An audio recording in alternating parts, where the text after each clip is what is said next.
Zee 24 तास एक पाऊल पुढे। पुण्यामध्ये चोरीला गेलेला पीएमपीएलचा बस स्टॉप अखेर सापडलाय। सिंहगड रस्त्यावरच्या एका वर्कशॉपमध्ये हा बस स्टॉप सापडला।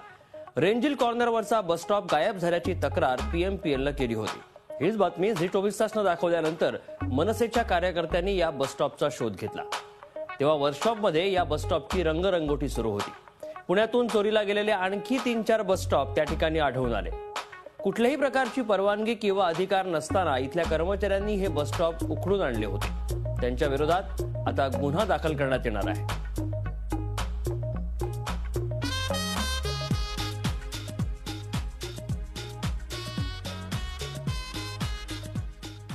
विशाल पल्लोळ यांच्या सांगण्यावरून हे बस स्टॉप काढून आणलेत।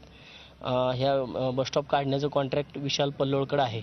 मी त्याची सुद्धा माहिती आष्टेकर साहेबांकडून घेतली पीएमपीएमएलच्या। तर ते म्हटले विशाल पल्लोळ नावाचा कुठलाही कॉन्ट्रॅक्टर पुणे महानगरपालिकेमध्ये कार्यरत नाहीये। त्यामुळे विशाल पल्लोळचा या बस स्टॉप काढून आणण्याशी संबंध 100% आहे। ताब्यात घेणार सगळे हे रिपेअर करून ज्यांनी कोणी काढले त्याला आहे तसे परत रिपेअर करून लावायचे आम्ही पहिले बंदोबस्त करणार आणि त्याच्या विरुद्ध खटला दाखल करणार आहे। झी 24 तास एक पाऊल पुढे।